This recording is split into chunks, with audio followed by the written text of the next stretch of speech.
Ang simbahang sinodal ay simbahang nagmimisyon. Mga bagong direksyon at pagkakataon para sa misyon. Alam niyo po mula pa noong Second Plenary Council of the Philippines, natukoy na ng simbahang Katolika sa Pilipinas ang basic ecclesial communities bilang pinakamabisang paraan ng pagtataguyod ng isang simbahang nagmimisyon. Samahan po ninyo akong magnilay sa mga tinuturing kong 7 bagong mga direksyon at pagkakataon para sa pagtataguyod ng pagmimisyon sa isang simbahang sinodal.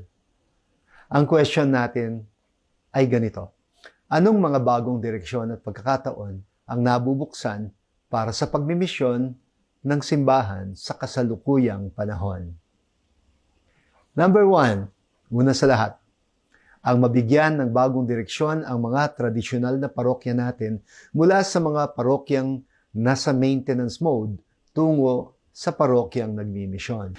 Dahil naging karaniwang konsepto natin ng misyon ang missio ad gentes, yung mission na papalabas sa ibang mga bansa o pagmimisyon na sa mga hindi pa nakakarinig ng mabuting balita na nasa mga liblib na lugar, madalas tuloy nawawala sa loob natin na napakaraming mga tao na kailangan nating dalhan ng mabuting balita na hindi naman malayo sa atin.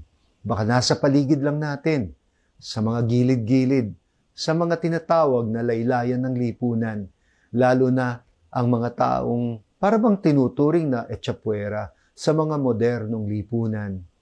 Parabang nandyan, pero hindi kasali. Ang kasalukuyang mga parokya natin ay may malakas na tendency na mag-deteriorate sa pagiging mga institusyon na nalaos na o pagod na at parabang on maintenance mode na lang, ika nga. Alam niyo po sa dictionary, ang salitang parokyal, kahit sasabihin na may kinalaman sa parokya, ay nagkaroon na ng very negative meaning. Parochial in the sense of narrow-minded or exclusive. Yung tipong ang sineserbisyuhan ay mga datihan ng mga parokyano, yung sanay lang na pumasok ng simbahan, yung nakapaikot doon sa parokya, sa mga nakatira sa may palibot ng simbahan at nakaugalian na ang pagsisimba o pagpunta ng simbahan. Umaabot ang mga ito sa 10 hanggang 20% at best ng populasyon ng ating mga parokya sa Pilipinas. Pero yung nakararami ay wala sa loob. Nasa labas, nasa gilid-gilid, nasa mga malayo ang loob sa simbahan.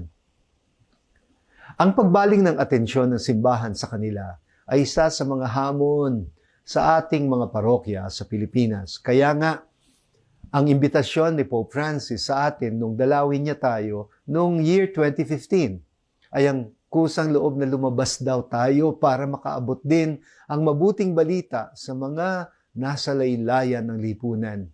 Malakas na malakas ang naging dating sa atin ng mensaheng iyon ng Santo Papa. Ang tawag ni Pope Francis, sa klase ng sakit na nagpapabansot o pumipigil sa pagbabagong direksyon tungo sa pagmimisyon ng ating mga parokya, ay ang pagkahumaling daw sa sarili o pagkalulong sa sarili ng simbahan. Ang English word na ginamit niya ay self-referentiality. A church turned in on herself.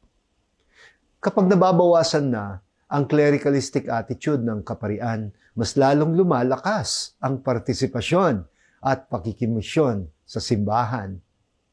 Kaya may ibang mga parokya na nagbibigay na ng mas malawak at mas seryosong mga papel at gawain sa mga laiko na hindi lang mga papel na consultative, ika nga, katulad ng traditional functions ng ating mga councils, PPC, PFC, Chapel Pastoral Council, Chapel Finance Council at iba pa. Pero councils. At alam naman natin na ang definition ng council ay consultative body. Di nga ba ang PPC hindi pwedeng magpulong kung wala ang pare?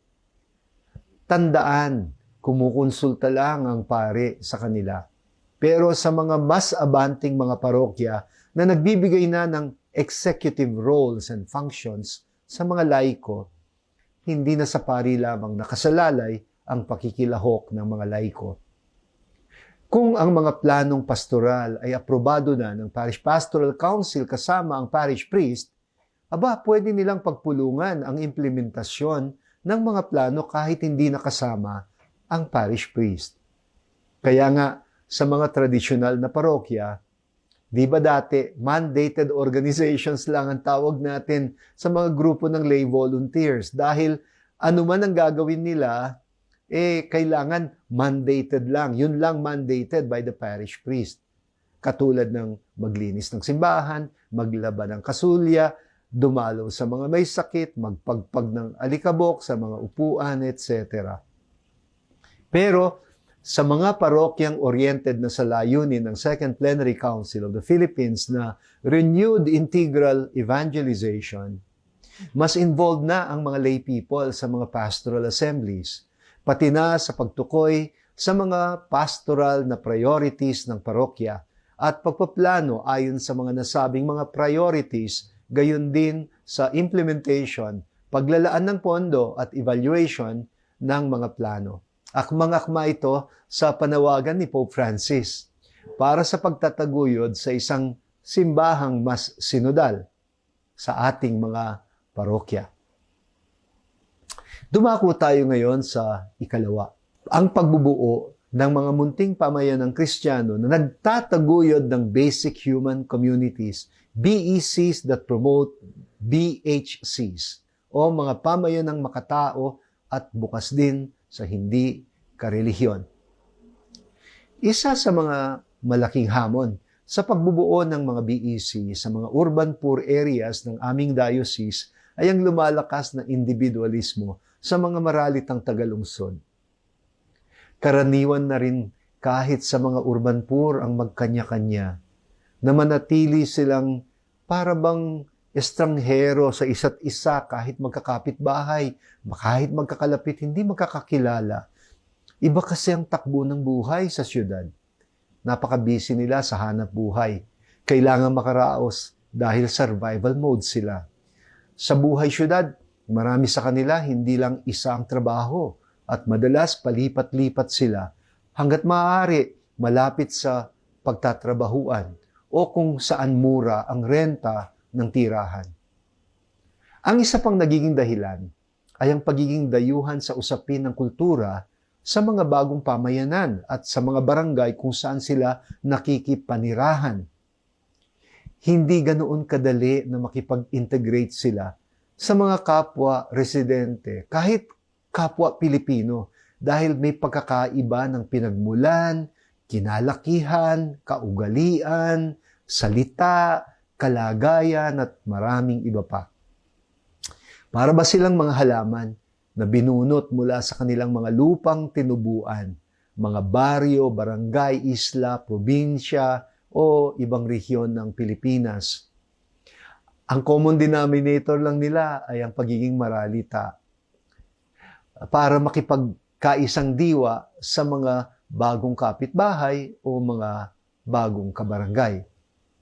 Kasama na rin ang pagkakaiba ng sekta, kuminsan, o relihiyon na kinabibilangan, gayon din ng antas ng pagkakasangkot sa mga naturang sekta at relihiyon. Kasi kahit may ibang relihiyon, kuminsan hindi rin sila practicing.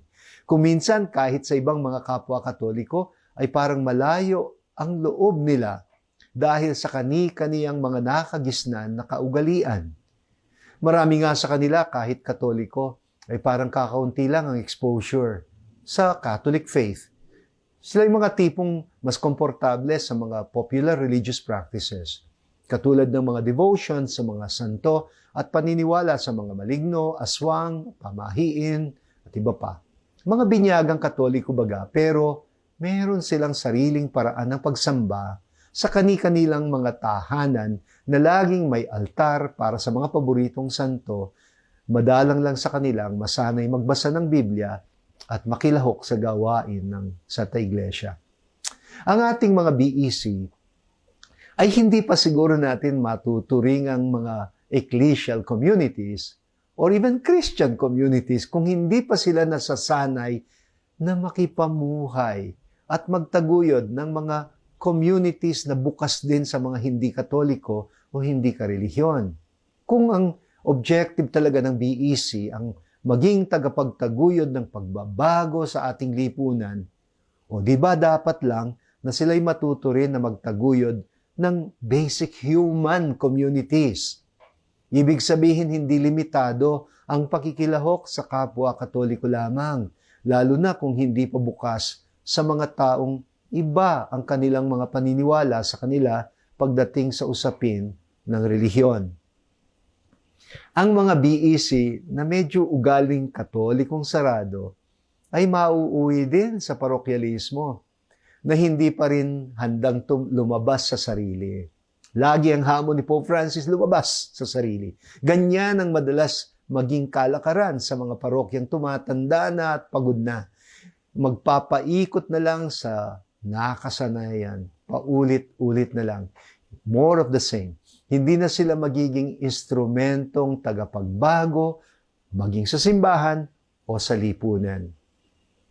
Alam niyo po, sa usaping ito, malaki ang naiambag ni Pope Francis doon sa isinulat niya na encyclical entitled Fratelli Tutti, Lahat Kapatid.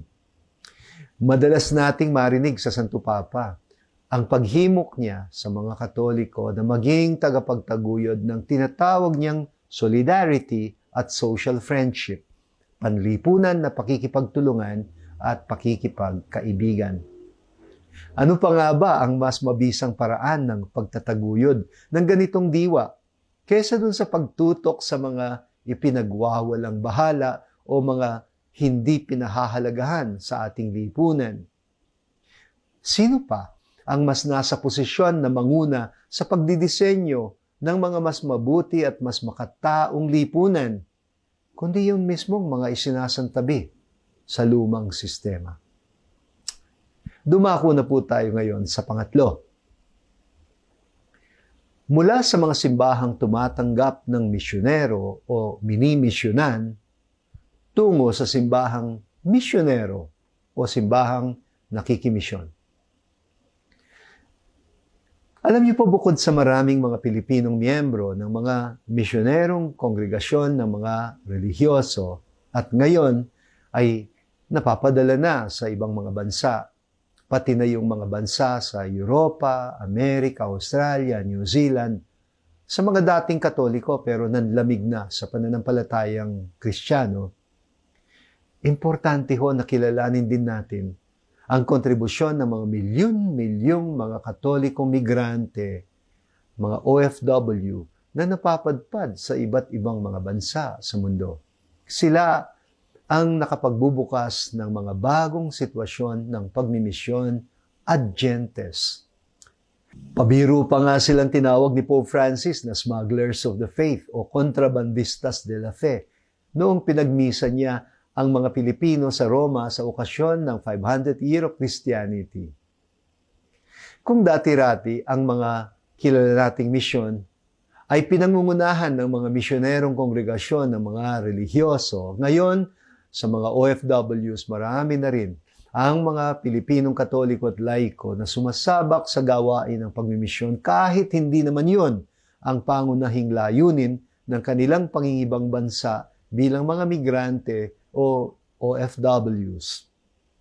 Marami nga sa kanila ay nagiging yung tinatawag kong accidental missionaries sa mga bansa kung saan sila napapadpad.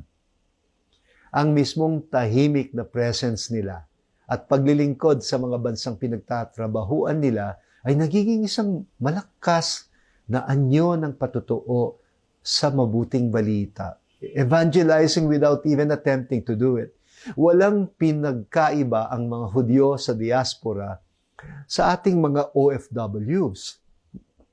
Sa una, sapat na sa kanila kahit makasamba lang sila sa mga sinagoga sa diaspora kasama ang kanilang mga kapwa Hudyo. Pero sa katagalan, nabuksan ang kamalayan nila sa udyok na magmisyon, ang magpatutuo o maging ilaw sa mga bansa, light to the nations, upang ang kaligtasan daw ay maipaabot din sa kadulu-duluan ng daigdig. Mababasa po ito sa Isaiah chapter 49, verses 1 to 6. Isa sa mga hamon sa mga parokyang pinanggagalingan ng mga OFWs ay ang mulat at kusang paghahanda para sa mga Katolikong kababayan na nag-a-abroad upang sila ay maging epektibong mga saksi o patutuo ng Ebanghelyo kahit sa pamamagitan lang ng kanilang pamamalagi sa abroad. Ganito ang sinabi ni Pope Francis sa mga migranteng Pilipinong Katoliko na nagkatipon sa Rome at nagdiwang ng 500 Year of Christianity kasama si Cardinal Chito Tagle. Hinimok niya sila na magpursige daw sa gawain ng pagsaksi sa mabuting balita. At sinabi pa niya, ang tinanggap niyong pahayag ng pananampalatayang Kristiyano ay laging kailangan maihatid din sa ibang tao.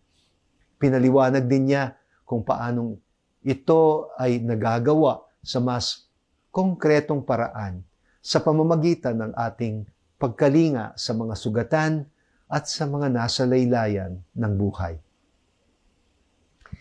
Pinalakas ni Pope Francis ang loob ng mga OFWs nang sabihin niya sa kanila, tinanggap ninyo ang kagalakang hatid ng Ebanghelyo at kapansin-pansin ito sa inyo, sa inyong mga mata, sa inyong mga mukha, sa inyong mga awit, mga panalangin at pagsamba. Nakikita rin ito sa tuwa na hatid ninyo kahit sa pamamagitan lang ng pagsasabuhay ninyo ng inyong pananampalataya sa ibang mga bansa. Sabi ko nga, tinawag silang mga kontrabandista de la fe, ang mga OFWs natin, dahil saan man daw sila magtrabaho, parang nagtatanim din sila ng mga binhi ng pananampalataya. Ang tahimik at masipag na pamamalagi daw nila ay matinding witnessing o patutuo ng pananampalataya sa pamamagitan ng humble, silent, patago pero lakas loob at matyaga na presensya. Ang regalong ito ng ating mga migranteng Katolikong Pilipino, lalo na ng mga OFWs na nagiging mga bagong misyonero, ay sabay na hamon din. Regalo walang duda dahil naghahatid sila ng bagong buhay at sigla sa mga dating Katolikong mga bansa na nanlamig na at hindi na nagsisimba. Sila rin ang kumakatawan sa simbahan ng mga maralita dahil karamihan sa kanila ay galing sa mga sektor ng mga maralita sa lipunang Pilipino na napilitang mag-abroad dahil sa marubdob na pangangailangan na makapaghanap buhay alang-alang sa kani-kanilang mga pamilya sa Pilipinas. Madalas dala-dala din nila ang mga popular religious practices na typical sa mga Katolikong Pinoy. Kaya lumalaganap din ang mga ito sa ibang mga bansa tulad ng mga debosyon sa Santo Niño, Nazareno, Simbang Gabi, Pabasa, Peña Francia, Our Lady of Perpetual Help, etc.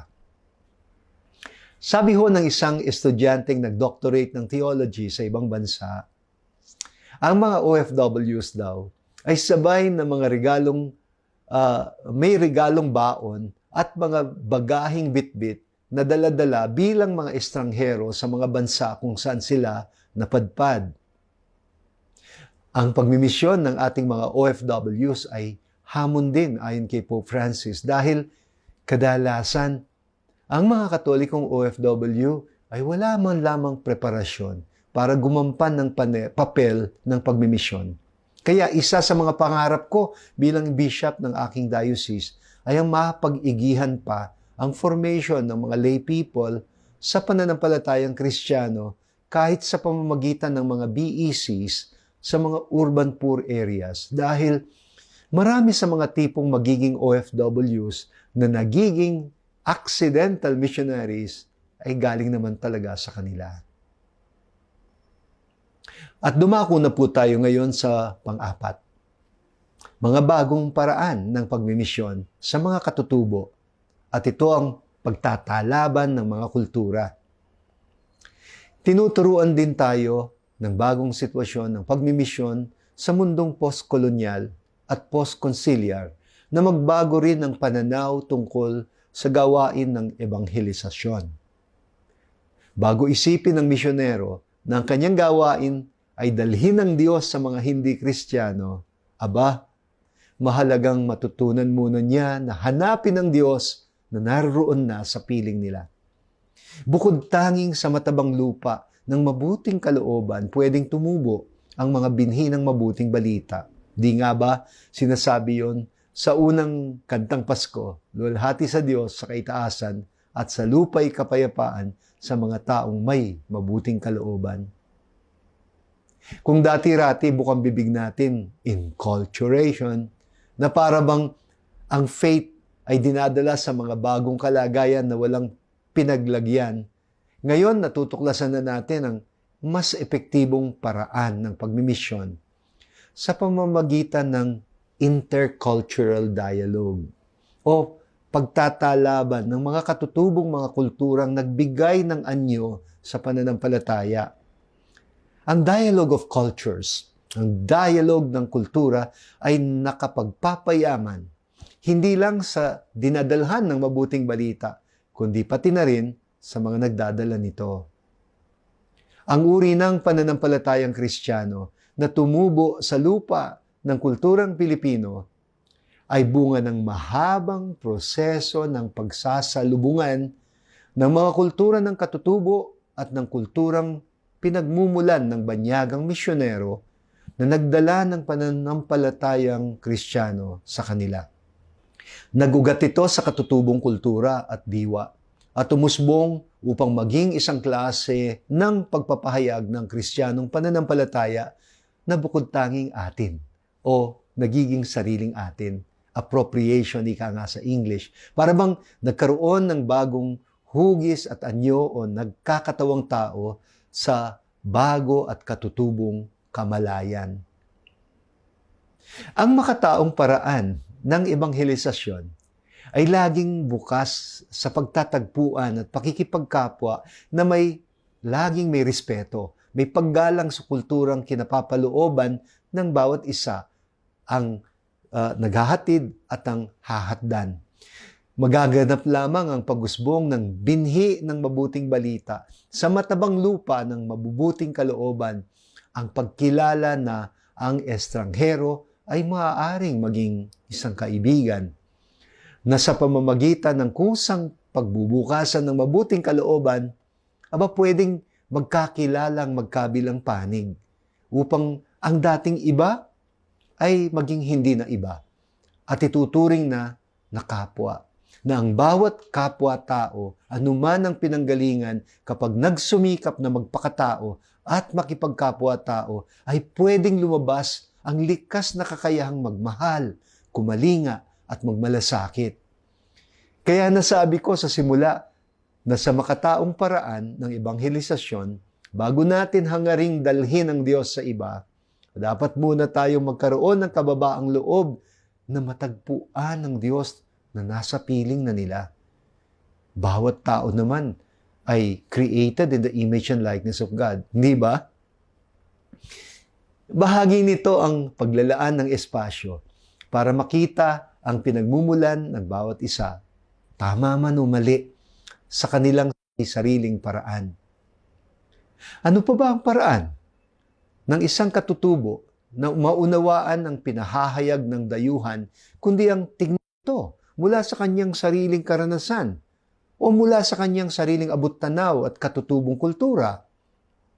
Sa kalaunan, ang mabuting kalooban ay namumulat sa pagkakaiba nila ng dayuhan at kusang magsusumikap na isang tabi muna ang pansariling kuro-kuro para maintindihan yung dayuhan at ipaunawa naman niya ang sarili niya sa kanya. Ang paglalaan ng espasyo sa mensaheng dala ng dayuhan ang simula ng pagtanggap at sa kultura ng nasabing mensahe. Laging mayroong kaakibat na tendency dahil pwedeng sa tingin na nagpapahayag, mali yung pagtanggap o mali yung pag-unawa ng pinahahayagan. Maaaring ituring ito bilang kawalang galang o paglapastangan o taliwas sa ibig sabihin ng nagpapahayag. Hindi hubat ganito rin ang madalas nating reaksyon sa mga popular devotions o sa mga religious practices.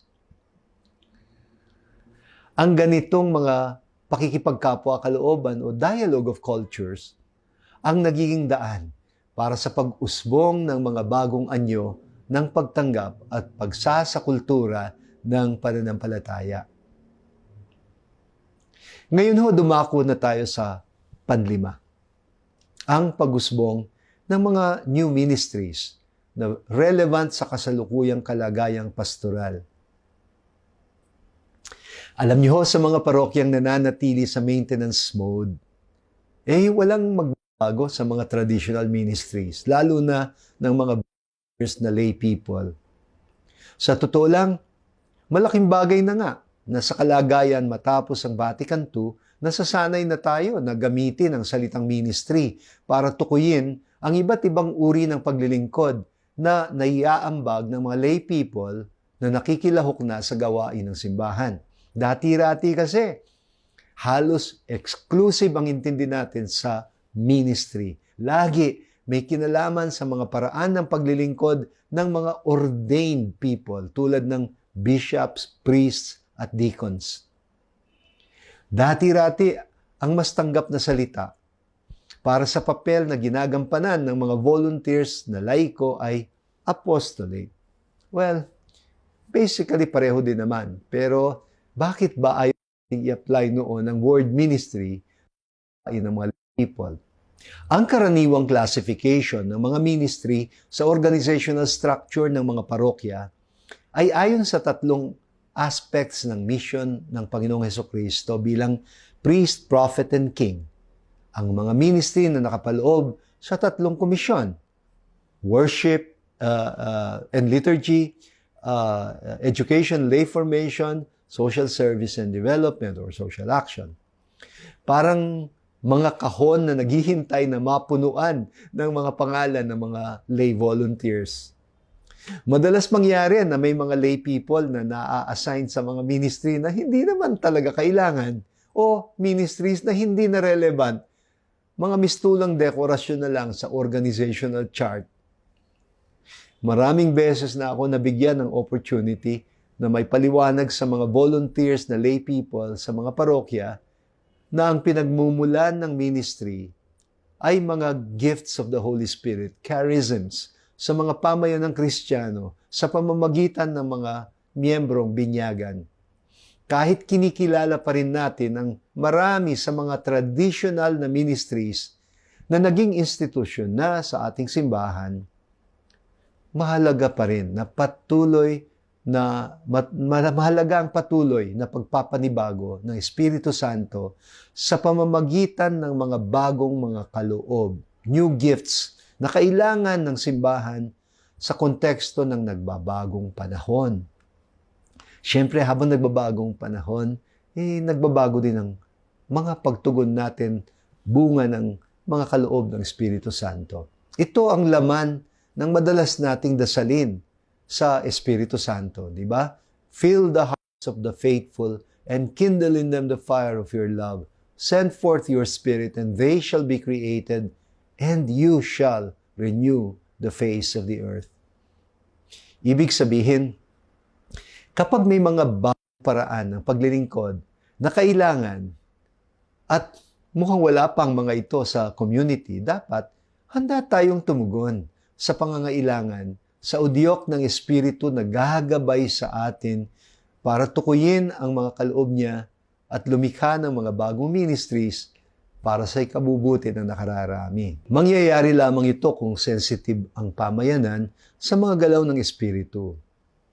Halimbawa, noong kasagsagan ng giyera laban sa iligal na droga noong nakaraang administrasyon. Kami mismo sa diocese namin, naramdaman namin ang pangangailangan ng mga dumaranas ng mental health issues at nalululong sa droga. Bilang response, minabuti namin na maitatag ang bagong ministry na handang tumugon sa pangangailangan ng mga kapatid na nalululong sa droga at tinawag namin ito na Salubong, isang community-based drug rehabilitation program na nagbukas sa amin ng oportunidad na makituwang o makipag-partnership sa City Anti-Drug Abuse Council o CADAC ng Local Government Unit of Caloocan. Pangunahin sa mga nag-involve sa programang ito ang mga volunteers na nagsanay sa tinatawag na non-professional counseling, another ministry, bilang mga mental health workers na ang pangunahing gawain ay maglingkod bilang kaagapay. Kaya tinawag namin ang ministry na ito na kaagapay. Naging napakalaki din ng naitulong ng mga volunteers sa ministry ito sa mga balo at ulila, widows and orphans, na nagdanas ng matinding trauma sa pagkakapas lang ng kanilang mga kaanak at kapamilya sa pamamagitan ng EJK or extrajudicial killings. Ang panahon naman ng pandemya ay naging occasion din ng pagkakalikha ng mga bagong ministries na kinakailangan ng mga parishes noong panahon ng lockdown. Di nga ba, ang daming mga kabataan nag-volunteer na tumao sa mga SOCOM natin, Social Communications Ministry. Sa aming mga mission stations, naging napakalaking tulong ang mga lay volunteers na nagsilbing mga kuya at ate ng mga batang nag-aaral sa mga public schools na walang kakayahan na mag-online learning. Kasi online na lang yung pag-aaral noon.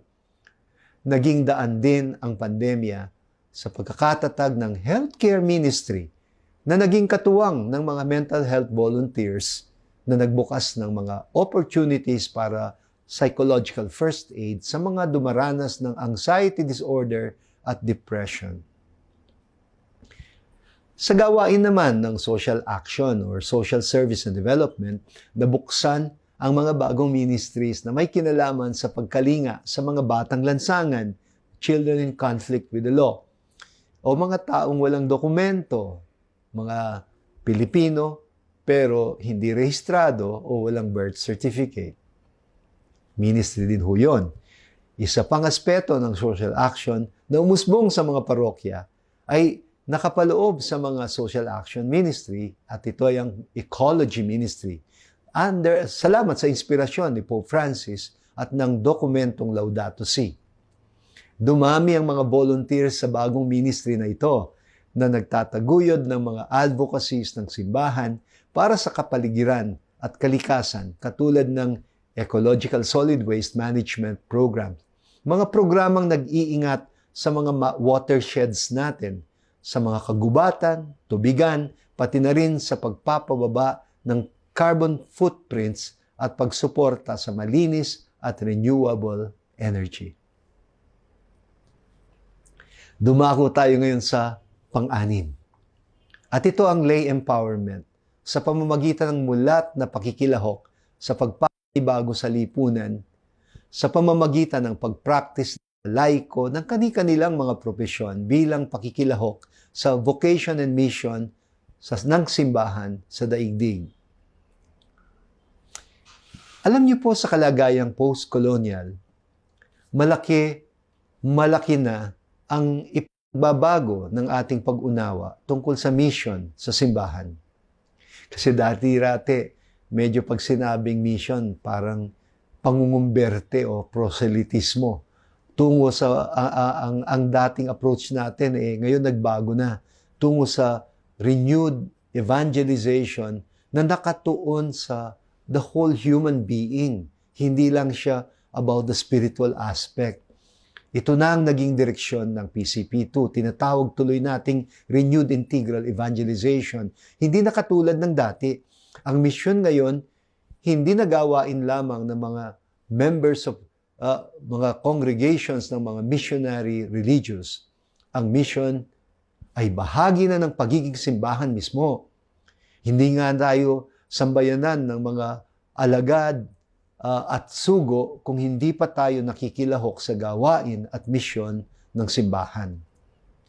Ito ang tinatawag nating konsepto ng simbahang nagmimisyon. Hindi na monopoly ng mga ordained ministers at mga religious ang misyon. Ito'y gawain ng buong simbahan, lalo na ng nakararami ng mga lay people. Kasi ang majority of our lay people, hindi pa talaga involved sa mission. Bukang bibig lang natin ang lay empowerment. Pero madalas iniiwasan nating harapin na ang root source, ang ugat na pinanggagalingan ng kawalan ng partisipasyon ng mga lay people ay ang clericalismo. Bukang bibig natin ang participatory church kahit alam natin na nananatiling mababa ang level of involvement o participation ng ating mga lay people sa mission ng simbahan at ng lipunan. Ang misyon ay laging natutuon baga sa paglilingkod sa simbahan. Ang tawag diyan ay ad intra. Ad intra ang direction. Kaya laging paalala ni Pope Francis, ang simbahan ay hindi nabubuhay para sa sarili lang niya. Nabubuhay siya para sa daigdig, para sa lipunan. Hindi ba sinabi ni Jesus sa mga alagad niya, "You are the salt of the earth. You are the light of the world." Kaya mahalagang itanong, may impact ba tayo sa lipunan? Ang direksyon ng simbahan, laging papalabas sa sarili. At ito ang pinakakadiin-diin ni Pope Francis, ad extra, going outwards. Ang maglingkod sa lipunan bilang bahagi ng simbahang tagapaglingkod, kumikilos para sa pagpapanibago ng lipunan, batay sa mga prinsipyo ng Ebanghelyo at mga social teachings of the Church. Hindi naman kailangan kasi na ang lahat ng laiko ay makilahok sa paglilingkod sa simbahan. Mas malaking gawain ang paglilingkod sa lipunan bilang kabahagi ng simbahang naglilingkod. Paano natin mahihimok ang mga lay people na maging effective witnesses sa kani-kanilang mga gawain sa mundo? Sa larangan ng politika, economy, science, technology, communication, culture, arts, ecology, at iba pa.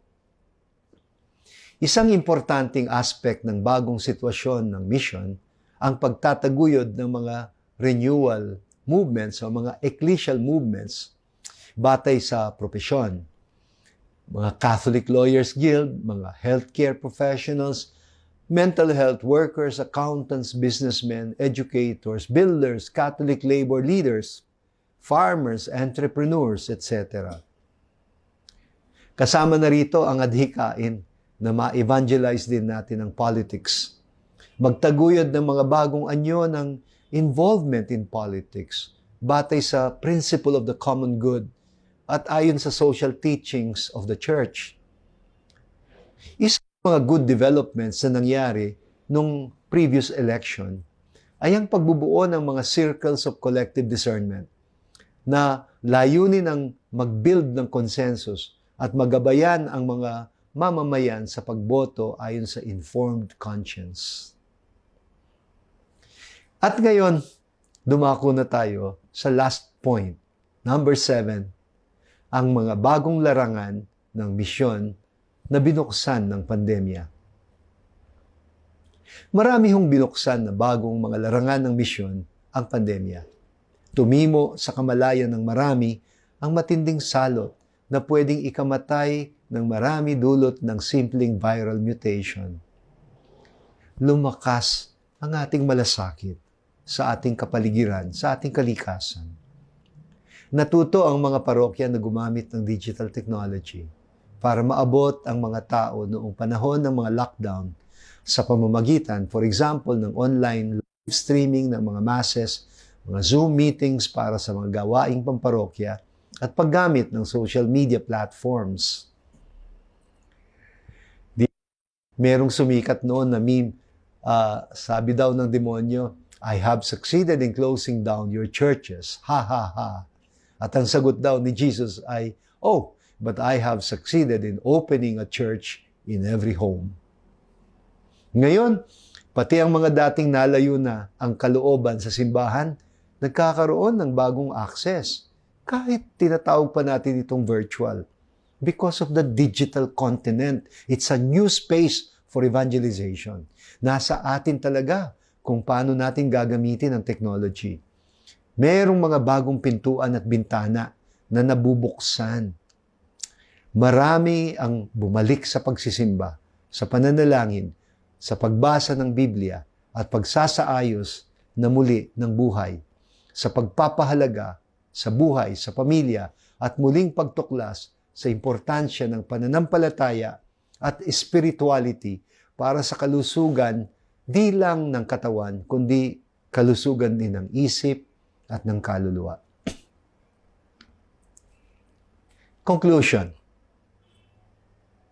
Ang pagtukoy sa mga bagong oportunidad para sa misyon ay paghahanap din ng matabang lupa para sa gawain ng paghahasik ng mga binhi ng mabuting balita. Hanggang dito na lamang po at maraming salamat sa inyong pakikinig. Ito po si Bishop Ambo David, Obispo ng Diocese of Caloocan at Presidente ng Catholic Bishops' Conference of the Philippines. Salamat po sa pakikinig.